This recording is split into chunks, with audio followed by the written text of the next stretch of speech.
What's going on, everybody? My name is Brian, and this is Nerd Lab. What we want to talk about today is what is Travis going to do next? If you haven't watched Campaign 3, Episode 3, everything from this point on is, in fact, a spoiler. Personally, I believe that he's going to have a week or 2 or 3 off before his character comes in. We remember that Taliesin did that between Mollymauk and Caduceus. But what is Travis going to be? There's a lot of guesses for his class. Not so much for his race, but a bunch for his class. The first one I want to talk about is Rogue. The big thing that this party's missing is a ranged physical damage dealer. They have a few spellcasters, they have a few melee physical damage dealers, but they don't have a ranged damage dealer, and so the Rogue is probably the best fit. The other really good thing about the Rogue is that he can sneak around, check for traps, pick locks, do all that Rogue stuff. And we just saw in the last episode that they were missing that Rogue stuff. And so him being a Rogue would be nice. It would be a change of pace for Travis, and he could still do a ton of damage, which we know he loves. My favorite theory that came out of that is, what if he's not only just a rogue, but a halfling rogue with the crossbow named Luke? I'm talking about Veth's son, Luke. I think that would be an amazing callback from Campaign 2. I think that'd be super fun. I know he'd still be a little young. He's already had this experience, so imagine this little hardened halfling who's just ready for adventure and ready to do a ton of damage, which we already saw that in Campaign 2, that he has the heart of an adventurer. I think this theory is amazing, it's juicy, and it'd be a ton of fun. The next theory is a monk.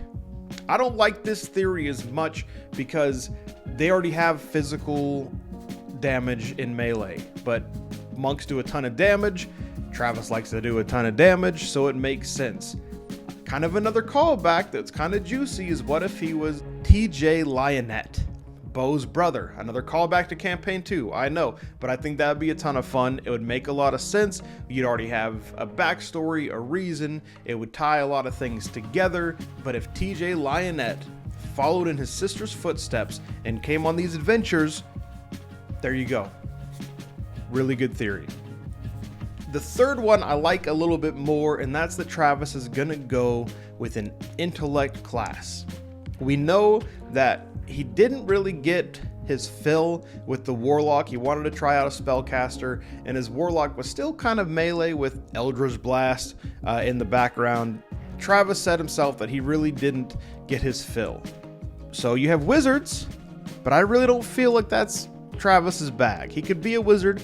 I think he'd be fine at it, but I don't think he'd enjoy it as much. But the Artificer, I think, is much more up his alley. And the Artificer still fills that intellect class that we need, because the party doesn't have an intellect player. The party doesn't have that book smart character. And honestly, every campaign, you want one of those players in your party. And an Artificer would be a lot of fun. The last really fun theory I like is a Blood Hunter, Order of the Lycan. Because Travis has always wanted to do something with werewolves. He's been mentioning for years now that he loves the idea of werewolves. He wants to be a werewolf. This would be a perfect chance for him to be this kind of cool character that comes in and doesn't really let the party know, and then you have this big reveal that he's this scary werewolf.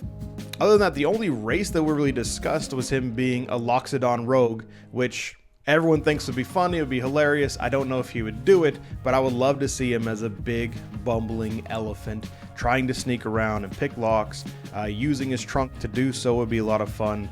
But anyway, that's my video. Those are the theories that we came up with in the chat. If you have any theories of your own, please put it down in the comments. While you're down there, like, subscribe, and until then, I hope you guys have a blessed day. On top of that, hey, swing by right after Critical Role. I start my live stream and we just talk about what just happened and what we think is going to happen next.